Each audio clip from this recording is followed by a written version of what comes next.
Next हमारे पास topic है जो कि हमारे पास मर्केंटाइल लॉ की आउटलाइन का लास्ट टॉपिक है, इलेक्ट्रॉनिक फंड ट्रांसफ़र एक्ट 2007। ठीक है, इलेक्ट्रॉनिक फ़ंड एक्ट्स जो 2007 में पाकिस्तान में पास किया गया था, जो इलेक्ट्रॉनिकली ट्रांसफ़र ऑफ फंड्स हैं उसकी रेगुलेशन के लिए, यानी कि पाकिस्तान के अंदर जो इलेक्ट्रॉनिक पेमेंट सिस्टम है उसकी रूल्स एंड रेगुलेशंस के लिए। इसकी कुछ की डेफिनेशंस है वो हम देख लेते हैं। सबसे पहले देखते हैं इलेक्ट्रॉनिक फ़ंड ट्रांसफ़र होता क्या है। एक ऐसा सिस्टम जहाँ पे फाइनेंशियल ट्रांजैक्शंस को इलेक्ट्रॉनिकली किया जाए without the need of a paper based instrument. जब इसको परफॉर्म किया जाए तो हम कहते हैं इलेक्ट्रॉनिक फ़ंड ट्रांसफ़र है। ठीक है, इसमें जो है वो वन बैंक अकाउंट से दूसरे बैंक अकाउंट में थ्रू इलेक्ट्रॉनिक मेथड्स, इसकी एक एग्जांपल के तौर पे आप ले सकते हो। इसमें दूसरा हमारे पास है पेमेंट सिस्टम। पेमेंट सिस्टम जो है refers to any system that facilitates the transfer of funds between individual business and institutions. Individuals business and institutions के दरमियान जो है ना वो फंड्स की ट्रांसफ़र को जो सिस्टम फैसिलिटेट करता है उसको हम कहते हैं पेमेंट सिस्टम। फिर है पेमेंट इंस्ट्रूमेंट। ये एक मेथड है और एक डिवाइस है जो कि इलेक्ट्रॉनिकली जो फंड ट्रांसफ़र है उसको इनिशिएट करती है। ठीक है, just like debit cards, credit cards, mobile wallets, online payment gateways ETC. ठीक है, नेक्स्ट है payment system and their operations. इसमें ईएफटी जो है इलेक्ट्रॉनिक फंड ट्रांसफ़र एक्ट 2007, ये it lays down the foundation of operation and regulations payment systems in Pakistan. Pakistan के अंदर जो है ना इसके बाद एक रेगुलेशन जो है ना वो पेमेंट सिस्टम बनाए गए थे, रेगुलेटरी पेमेंट सिस्टम। सबसे पहले है designation of payment system. State Bank of Pakistan जो है वो रिस्पॉन्सिबल है फॉर द डेजिग्नेशन और रेगुलेटिंग पेमेंट सिस्टम। ठीक है, विद इन द कंट्री के अंदर जितने भी पेमेंट सिस्टम्स हैं उसको उसकी रेगुलेशन के लिए, डिज़ाइन डेजिग्नेशन के लिए state Bank of Pakistan responsible है। ठीक है, फिर है revocation of designation. State Bank of Pakistan जो है उसके पास ये अथॉरिटी है कि वो किसी भी पेमेंट सिस्टम की जो डेजिग्नेशन है उसको रिवोक कर सकता है। रिवोक का मतलब है कि उसको इलीगल करार दिया सकता है अगर कोई भी जो फाइनेंशियल सिस्टम है, जो पेमेंट सिस्टम है, it fails to comply with the regulatory requirements. ठीक है, वो रूल्स एंड रेगुलेशंस को फॉलो नहीं करता तो उसको वो जो है ना वो उसको रिवोक कर सकता है। Real time gross statement system है। इट इज़ ये एक ऐसा पेमेंट सिस्टम है where payments are processed and settled individually. ठीक है, इसमें इंडिविजुअली पेमेंट्स को प्रोसेस किया जाता है, सेटल किया जाता है in real time without any delay. ठीक है, बगैर किसी डिले के। इसमें जो है ना लार्ज वैल्यू ट्रांजेक्शन्स होती हैं और कंप्लीटेड इंस्टेंटली एंड सिक्योरली। ठीक है, की जाती हैं। नेक्स्ट हमारे पास governance and operation arrangements. The governance of payment system must adhere to the policy set by the State Bank of Pakistan. जो पेमेंट सिस्टम है उसके लिए ज़रूरी है कि उसकी जो है गवर्नेंस वो स्टेट बैंक ऑफ पॉलिसीज़ के मुताबिक हो। ठीक है, it includes ensuring the system is secure हो, एफिशिएंट हो और ट्रांसपेरेंट हो। ठीक है, नेक्स्ट हमारे पास है पेमेंट इंस्ट्रूमेंट्स एक्ट। जो है ये जो हमारे पास एक्ट है इलेक्ट्रॉनिक फंड्स ट्रांसफ़र एक्ट, ये वेरियस पेमेंट इंस्ट्रूमेंट्स को डिफ़ाइन करता है, उनकी रेगुलेटरी गाइडलाइंस उसको लिए प्रोवाइड करता है। सबसे पहले हम देखते हैं designation of payment system, payment instruments. Payment system की तरह पेमेंट इंस्ट्रूमेंट्स की डेजिग्नेशन जो है वो उसके लिए जो अथॉरिटी हमारे पास वो भी स्टेट बैंक ऑफ पाकिस्तान है। स्टेट बैंक ऑफ पाकिस्तान के बस अथॉरिटी है कि वो किसी भी जो पेमेंट इंस्ट्रूमेंट है उसको अथॉरिटाइज़ कर सकता है। पेमेंट इंस्ट्रूमेंट्स में जो है ना हमें पता है डेबिट कार्ड्स हैं हमारे पास, credit card, mobile banking ETC. ठीक है, नेक्स्ट है हमारे पास issuing and prohibition of instrument. State and bank of Pakistan जो है उसके पास ये अथॉरिटी है कि वो कोई भी पेमेंट सिस्टम जो है उसको इशू भी कर सकता है, उसको प्रोहिबिट भी कर सकता है। प्रोहिबिट किस सूरत में किया जाता है? जब वो किसी भी तरह से रूल्स एंड रेगुलेशंस को वायलेट कर रहा हो। ठीक है, नेक्स्ट है clearing and other obligations. Clearing होता है refers to the process of verifying and settling electronic payment transaction.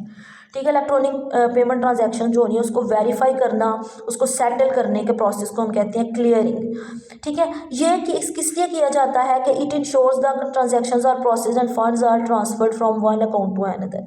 ठीक है, ये इंश्योर करने के लिए ये जो है ना इस चीज़ को आप कह लो कि एविडेंस करने के लिए के ट्रांजैक्शंस जो ऑफ फंड्स जो हैं वो सिक्योरली एक अकाउंट से दूसरे अकाउंट में कर दिए गए हैं। ठीक है, फिर है obligations of party involves in electronic fund transfer include ensuring the accuracy of information provided. जो पार्टीज इन्वॉल्व है ना इलेक्ट्रॉनिक फंड ट्रांसफ़र में, वो एक्यूरेसी ऑफ इंफॉर्मेशन को इंश्योर करें, सिक्योरिटी प्रोटोकॉल्स को इंश्योर करें और जो टर्म्स ऑफ एग्रीमेंट्स हैं उसको कंप्लाई करें, तो उसको हम कहते हैं ये ऑब्लिगेशन है। ठीक है, फिर है हमारे पास supervisory control of State Bank. Supervisory control of State Bank electronic funds के हवाले से, इलेक्ट्रॉनिक फ़ंड ट्रांसफ़र के हवाले से स्टेट बैंक ऑफ पाकिस्तान की क्या उसके पास सुपरवाइजरी कंट्रोल है। तो सबसे पहले हमारे पास सुपरवाइजरी रोल है स्टेट बैंक ऑफ पाकिस्तान जो is tasked with ensuring that all electronic fund transfer systems comply with national standards of security, efficiency and consumer protection. State Bank of जो पाकिस्तान है उसके पास अथॉरिटी है कि वो इंश्योर करे कि जितने भी इलेक्ट्रॉनिक फ़ंड ट्रांसफ़र सिस्टम्स हैं वो जो नेशनल स्टैंडर्ड्स हैं including security, efficiency, consumer protection, उसके साथ कंप्लाई कर रहे हो, यानी उसके अकॉर्डिंग चल रहे हो। ठीक है, इसमें ये स्टेट बैंक अपना सुपरवाइजरी रोल कैसे प्ले करता है, ये जो है ना वो इलेक्ट्रॉनिक ट्रांसफ़र जो सिस्टम्स हैं उसको मॉनिटर करता है, फ्रॉड प्रिवेंशन के हवाले से जो एडिक्वेट इन लिक्विडिटी है उसको इंश्योर करता है, और जो पेमेंट और प्रोवाइडर्स हैं उनके ऑपरेशंस को ओवरसी करता है। ठीक है, नेक्स्ट है हमारे पास डॉक्यूमेंटेशन ऑफ ट्रांसफ़र्स एक्ट। ये जो हमारे पास है ना इलेक्ट्रॉनिक फंड्स ट्रांसफ़र एक्ट, वो जो इलेक्ट्रॉनिक फ़ंड ट्रांसफ़र है उसकी डॉक्यूमेंटेशन को मैंडेटरी करार देता है। ठीक है, ट्रांसफ़र डॉक्यूमेंटेशन में जो है वो financial institution, payment service providers must maintain records of all transactions. उनके पास तमाम ट्रांजैक्शंस का जो है वो रिकॉर्ड होना चाहिए। रिकॉर्ड में क्या क्या होना चाहिए, डेट, टाइम, अमाउंट, पेयर, पेई और इसी से रिलेटेड ट्रांजैक्शन से रिलेटेड जितनी भी डिटेल्स हैं जो डॉक्यूमेंट की जा सकती हैं वो उनके पास उसका रिकॉर्ड होना चाहिए। ठीक है, पर्पज़ होना चाहिए। जो डॉक्यूमेंटेशन है उसका पर्पज़ क्या है, उसका पर्पज़ है फ्रॉड को प्रिवेंट करना, कंज्यूमर प्रोटेक्शन को इंश्योर करना और इफेक्टिव डिस्प्यूट रेजोल्यूशन को इंश्योर करना। ठीक है, नेक्स्ट है हमारे पास notification of error and liabilities of parties. जो हमारे पास इलेक्ट्रॉनिक ट्रांसफ़र एक्ट है 2007, it requires prompt notification of error and clarifies the liability.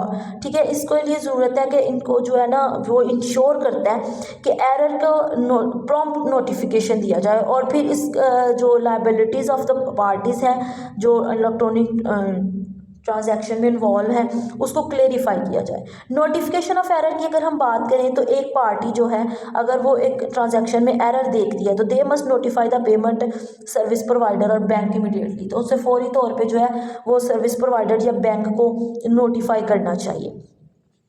ठीक है, और बैंक जो है या सर्विस प्रोवाइडर है उसको जो है ना उसको इन्वेस्टिगेट इशू को करना चाहिए और करेक्ट करना चाहिए।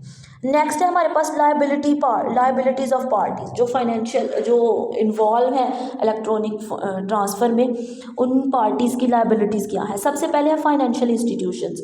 बैंक और पेमेंट सिस्टम जो है वो रिस्पॉन्सिबल है टू इंश्योर द ट्रांजैक्शन और प्रोसेस करेक्टली। ठीक है, उनकी जिम्मेदारी है कि उस चीज़ को मॉनिटर करें कि ट्रांजैक्शन जो हैं वो करेक्टली की गई हैं।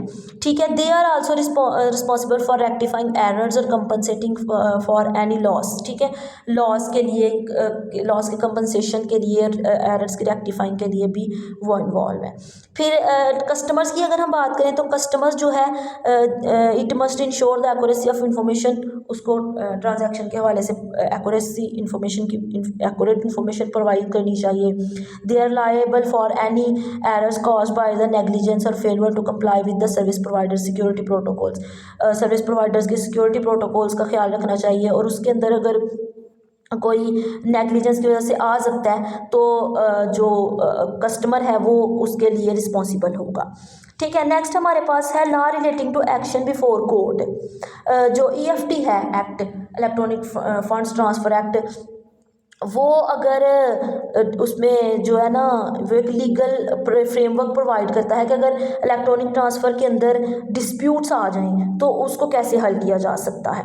एक्शन बिफोर कोर्ट है, कोर्ट जो एक्ट है EFT वो अलाउ करता है कोर्ट को कि अगर इलेक्ट्रॉनिक ट्रांजैक्शंस के अंदर जो है ना वो एक कॉन्फ्लिक्ट आ जाए, कोई डिस्प्यूट आ जाए तो उसको कोर्ट जो है वो कोर्ट के आगे स्यू किया जा सकता है। ठीक है, कोई भी पार्टी जो है वो कोर्ट से जो है वो कर सकती है, लीगल एक्शन कोर्ट के ज़रिए लिया जा सकता है। ठीक है, फिर जुरिस्डिक्शन है, कोर्ट जो है पाकिस्तान के अंदर उनकी जो जुरिस्डिक्शन है इलेक्ट्रॉनिक ट्रांजैक्शंस के हवाले से वो विद इन पाकिस्तान है।